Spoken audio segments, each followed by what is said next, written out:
잉태치 못하며 생산치 못한 너. 이게 엄청난 저주거든요. 당시의 관점으로 볼 때 잉태하지 못한다, 생산하지 못한다라고 하는 건 이건 굉장한 여자로서의 수치였고 하나님으로부터 저주받았다라고 여겨지는 그런 시대의 이 문학적인 부분을 가지고 장차 포로될 유다 백성들을 보여주고 있습니다. 불임의 여성으로 이스라엘 백성들을 비유하고 있어요. 그리고 본문에 보면 구로치 못한 너는 외쳐 노래할지어다. 이 구로라고 하는 말은 수고할 고에 수고할 로자를 써서 본문에서 연결되는 것을 봤을 때 생산하지 못했다, 잉태하지 못했다, 그러면 자식을 키우는 수고를 지금 구로라고 이야기를 하고 있는 거예요. 이 세상에서 가장 큰 수고 중에 하나, 고통 중에 하나, 그것이 바로 자식을 키우는 겁니다.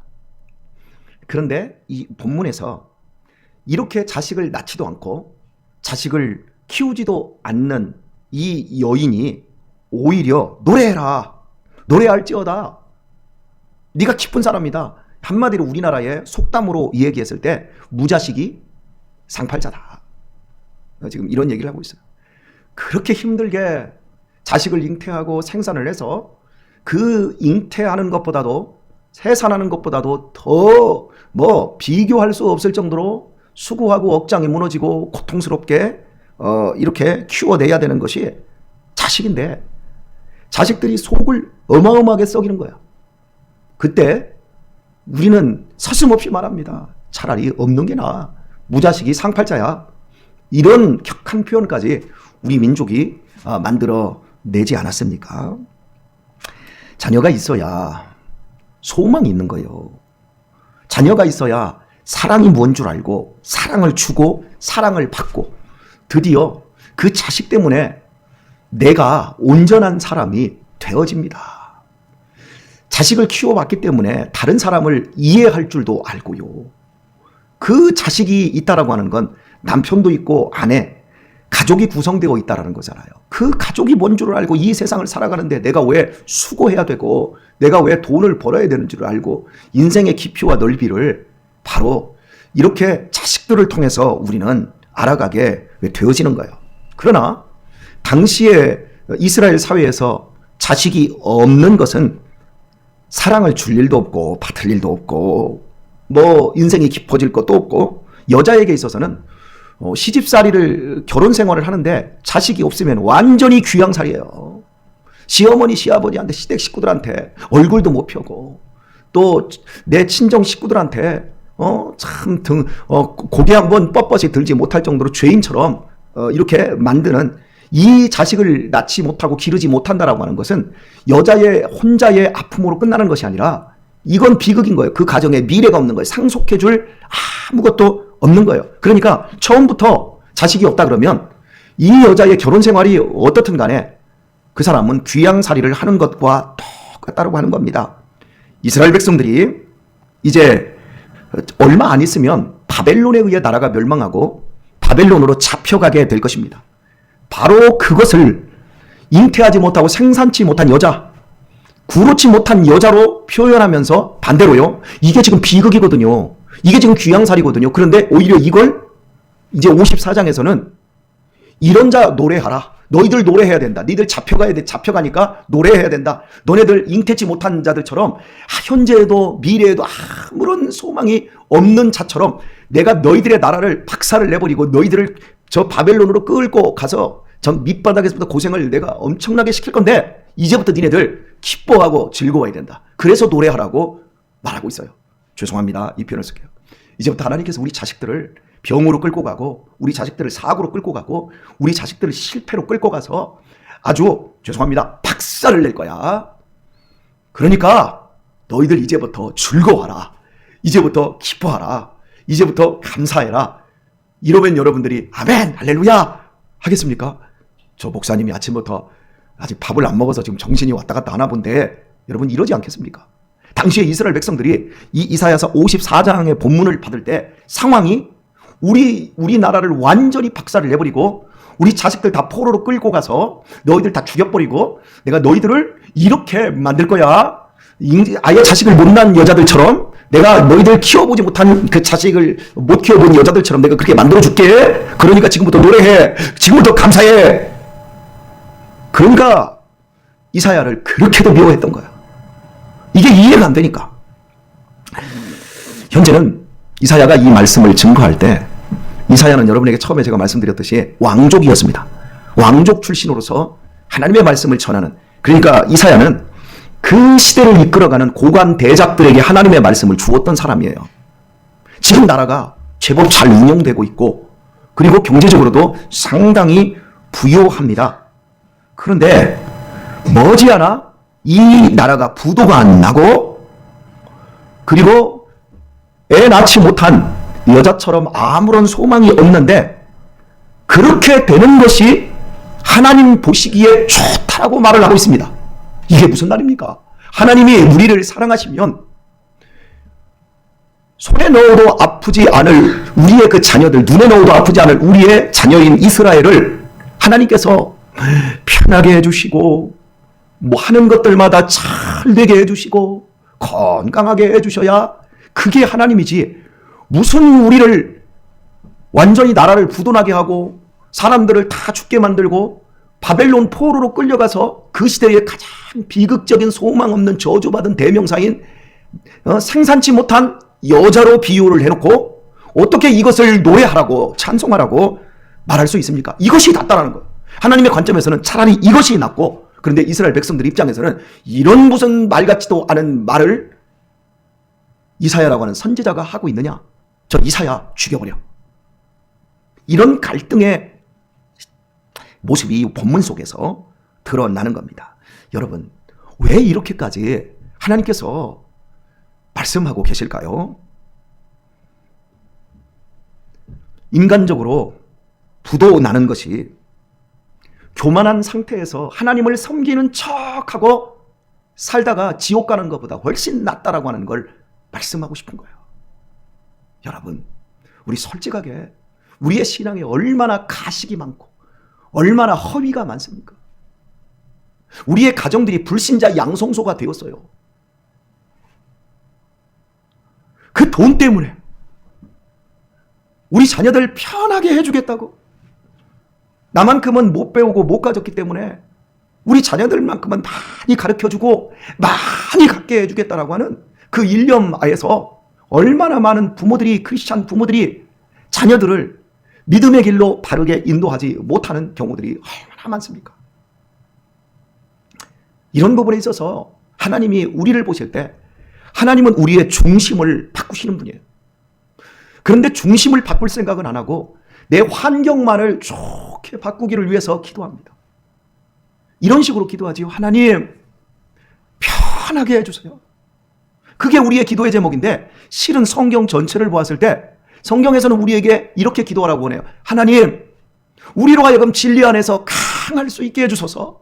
우리의 자녀들을 진리 안에서 강한 사람 될 수 있게 해 주옵소서. 그리하여 다윗처럼 흔들리지 않는 믿음의 사람으로 만들어내는 걸, 그걸 하나님이 우리에게 원하신다는 거예요. 인간적으로 부도나면 정말 철저히 회개하고 하나님께 돌아올 수 있습니다. 여기에서 바로 소망이 생기기 때문에 바벨론 포로로 끌려가는 걸 잉태치 못하며 생산치 못한 너, 그래서 너 노래해야 된다. 구르치 못한 자 너 노래해야 된다. 이렇게 말씀하고 있는 겁니다. 드디어 인간적으로 완전히 부도나고 밑바닥에 처할 때 우리 내면 속에 있는 세상 파하를 뽑아낼 기회가 주어지는 것이지요. 사람들이 자기의 병을 이렇게 알고도 그 병이 무서워서 내가 수술을 받아야 된다는 것을 알면서도 종종 수술을 못 받는 경우가 있습니다. 왜? 지금은 내가 아무리 이 속에 병이 들어서 암이 자라나고 있다고 해봅시다. 그런데 지금 하나도 안 아프거든요. 근데 의사는 사진을 찍었거든요. 이거 지금 수술하지 않으면 앞으로 당신 얼마 못 삽니다. 그러니까 수술합시다. 그러는데 난 수술 못 하겠는데요. 속으로는 자기도 무서워요. 무서운데 수술 받는 게 더 무서우니까 수술을 안 받고 그냥 잊어버리고 살래요? 라고 하는 사람들이 있어요. 양심에 나 이렇게 가면 안 되는데, 나 이거 고치지 않으면 나 정말 큰일 나는데, 내 안에 죄가 있는 줄을 알면서도, 분명히 하나님이 기뻐하지 않는 것을 알면서도, 이렇게 가면 큰일 날 것을 느끼면서도 체면이나 당장의 이익 때문에 지금 당장 고치지 못하는 어리석은 사람들이 있어요. 이런 경우 하나님은 결국 바벨론으로 끌고 가버립니다. 그리고 이제부터 철저하게 내가 너를 수술할 거야. 그리고 고쳐버리십니다. 그리고 새롭게 해주십니다. 창세기 15장에 보게 되면 하나님이 아브라함의 후손과 약속하는 장면이 나옵니다. 창세기 12장에서는 아브라함을 하나님이 불러내셔서 내가 너를 복의 근원으로, 복으로 삼을 것이다 말씀했어요. 그리고 창세기 15장에서는 아브라함에게 하나님이 야, 너랑 나랑 약속하자. 네가 먼저 한번 제사 한번 지내봐라 해가지고 제사를 딱 지냈을 때 여러 가지 과정이 있었지만 마지막에 하나님의 응답이 뭐였냐면, 내가 반드시 너의 후손을 애굽으로 끌고 가서 그 애굽 사람들에게 고통을 받게 하다가 400년이 되면 거기에서 많은 재물을 가지고 나오게 하리라. 나는 여호와 너의 하나님이니라. 이렇게 말해요. 성경 본문을 잘못 해석하는 목사님들은 제사를 잘못 드렸기 때문에 하나님께서 속상해가지고 저주를 퍼붓었다. 그래서 400년 동안 너희 자손들을 애굽에 가서 종살이 시키겠다라고 해석하는 이 말도 안 되는 거짓 사기꾼 목사님들이 계세요. 그런데 그 본문이 아니에요. 여러분, 우리가 제사 한번 실패했다고 하나님이 우리 자손들에게 이렇게 연좌제로 400년 동안 죄를 물으실 분입니까? 아버지가 이빨이 시다고 자식이 이빨이 시지 않다 분명히 말해요. 내 죄는 내 죄고, 내 자식의 죄는 내 자식의 죄고, 내 복은 내 복이고, 내 자녀의 복은 내 복인데, 어떻게 제사 한번 잘 못 지냈다고 400년 동안 저 애굽으로 끌고 가서 생산치 못하고 잉태치 못한 여자처럼 그 고통의 저 밑바닥을 노예 생활을 시킬 수 있는 게, 그런 하나님이라면 우리가 뭐더러 하나님을 믿습니까? 그런데 이것은 하나님께서 이스라엘을 깊이 사랑하시는 사랑의 최고의 모습을 보여주고 있는 거예요. 자, 사랑하는 교우 여러분, 우리는 자녀들을 사랑합니다. 하나님께서도 자녀 삼은 우리를 너무너무 사랑하십니다. 그러면 사랑하는 자녀를 하나님은 반드시 훈련을 시킵니다. 잘 먹고 잘 노는 돼지를 만드는 훈련을 시키는 것이 아니라 하나님의 자녀다운 인격과 생각을 하고 삶을 살 수 있도록 속사람을 강건하게 진리로 강한 사람으로 하나님은 훈련을 시킵니다. 돈을 조금 벌고 좋은 직장 들어가면 땅 투기나 하고 주식이나 불려서 계속 돈이나 불려서 잘 먹고 잘 살고, 겨울에는 스키 타고 좋은 날에는 골프 치고, 그러면서도 집 몇 채씩 불리고 땅 막 수없이 부동산 갖게 하고, 그러면서 하나님이 너의 나라와 네 인생을 이렇게 복되게 하려, 이런 것으로 하나님이 우리에게 복 주시는 분이 아니라 우리로 하여금 우리의 삶의 과정에서 하나님의 나라를 꿈꾸고 그 나라를 만들어 갈 수 있는 사람으로 하나님은 우리를 복 주시고 훈련시켜 주십니다. 사람은 훈련하지 않고는 좋은 사람이 안 됩니다. 훈련하지 않고는 군인도 안 되고, 훈련하지 않고는 좋은 학생도 안 되고, 훈련하지 않고는 직무 감당도 안 됩니다. 훈련이 필요합니다. 처음에 군대 가면요, 이제 철모를 써야 돼요. 철모가 엄청, 철모 딱 쓰고 턱분을 딱 맵니다. 그리고 총을 딱 주어줍니다. 그리고 군장을 매게 합니다. 그러면요, 못 걸어요. 이거 들고 어떻게 총검수를 하고 어떻게 이걸 들고 이걸 철모를 메고 고개를 듭니까? 그런데요, 딱 훈련을 하잖아요. 그러면 나중에 머리 무게를 못 느껴요. 군화시는 그게 무게를 전혀 못 느끼고, 이거 못 느끼고 그냥 뛰어요. 임영교 장로님 같으신 분들도, 몸집이 왜소하신 분들도 월남전에 가지 않았습니까? 예, 어떻게 해서 그렇게 강한 군인이 될 수 있었어요? 훈련하는 거예요. 그리고 이렇게 훈련된 군인만 제대로 살 수 있고 제대로 싸울 수 있는 거지요. 여러분, 우리나라 군인 조직을 한번 볼까요? 훈련 어떻게 받지요? 일반 병들은 6주 받습니다. 하사관들은 6개월 받습니다. 그러면 장교들은요? 4년 훈련 받습니다. 최고의 군인인 육군사관학교는 4년 받습니다. 하나님의 자녀들을 하나님께서 어떻게 훈련하세요? 최고로 훈련하는 거예요. 최고로 고난과 역경과 피비린내 나는 이 세상의 욕망의 바다에서도, 전투장에서도 살아남고 하나님의 사람으로 수많은 사람들을 이끌 수 있도록 하나님께서는 우리를 거침없이 용광로 속으로, 당신의 훈련장 속으로 우리를 밀어넣으신 거. 하나님께서 이스라엘 백성들을 이렇게 처음에 시작할 때부터 애굽으로 막 집어넣고 저 밑바닥에서부터 팍팍팍 기면서 얻어맞고 때려먹고 막 그 고통의 세월을 400년이나 부르짖게 하시고, 그리고 꺼집어내서 이 가나안 땅에 딱 옮겼을 때 가나안 땅의 그 더러운 땅을 하나님의 땅으로 바꿔나갈 수 있지 않았습니까? 그런데 세월이 지나니까 그들 모두가 바알을 섬기기 시작하는 거예요. 입으로는 하나님 어쩌고 저쩌고 하는데 실은 내면에는 세상이 가득 들어있는 바알을 섬기고 있는 거예요. 그러니까 니네들 들어가자 다시 한번. 그리고 애굽으로 갔던 것처럼 바벨론에다 집어넣고 내가 너희들을 새롭게 하겠노라, 너희들을 진리로 내가 만들어 내겠노라. 여러분, 이것이 하나님의 훈련법이에요. 사랑하는 교회 여러분, 하나님의 훈련을 우리 거부하지 않아야 돼요. 어제도 말씀드렸습니다. 고난 속에서도 우리 노래해야 되고 감사해야 된다고요. 하나님께서 제가 여러분에게 말씀드렸듯이 아무리 좋은 교육도 서울대 어디 아무 데서도 우리 인간성 교육, 우리의 내면을 강하게 하고 바르게 교육하지 못한다. 어떤 의사도. 오늘의 말씀을 맺겠습니다. 이재철 목사님의 새신자반이라고 하는 책이 있어요. 그 책에서 나온 내용을 그대로 제가 인용을 하겠습니다.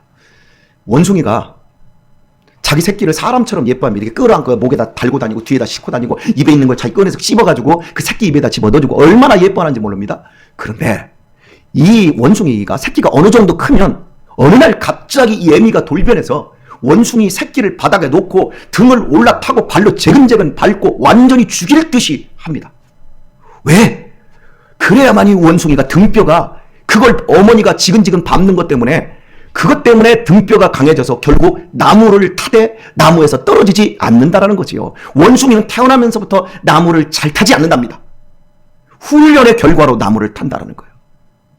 여러분, 독수리가 자기 새끼가 어느 정도 될 때까지 얼마나 먹이를 받아다 줍니까? 그런데 새끼가 이제 좀 많이 장성해져서 날 때가 되면 새끼가 벼랑에서 뛰어내리질 못하는데 이게 새끼를 딱 발톱으로 옮겨주고 높이 올라간답니다. 그럼 새끼가 얼마나 무섭겠습니까? 집어 던지는 거예요, 바닥에다. 집어 던지면 새끼가 살기 위해서 막 퍼덕퍼덕거리잖아요. 그런데 땅바닥에 처박히려고 하면 위에서부터 다 직선으로 내려와서 새끼를 다시 한번 딱 채워서 다시 올라가서 다시 떨어뜨린답니다. 이 과정에서 새끼가 살기 위해서 날갯짓을 하다가 결국에는 이 어깨의 힘, 근육이 이제 발달해서 날게 되어진다 그러지요. 그런데 여러분, 참새는 똑같은 새이지만 자기 새끼를 물고 올라가지 않습니다. 왜요? 또 물고 올라가지 않는 이유는 참새니까요.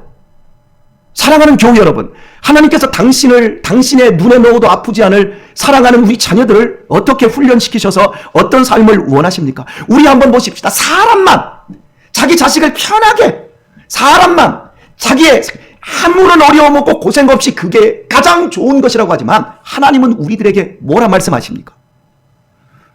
기억하십시오. 저는 지금 매우 속상합니다.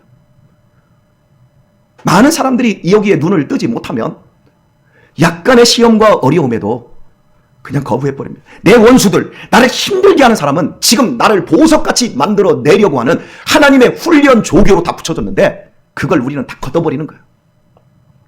오늘 또 3월 1일 오늘 이번 한 달 하나님께서 우리에게 많은 훈련을 시키실 때 그 훈련 잘 받으시고 우리 가정에서 우리의 자녀들에게, 우리의 손주들에게, 예쁜 그 사랑하는 손주들에게 좋은 믿음의 훈련 잘 시키셔서 사랑하는 교회 여러분, 쓰임받고 복받는 그런 가정들이 될 수 있기를 우리 주 예수님의 이름으로 축원드립니다.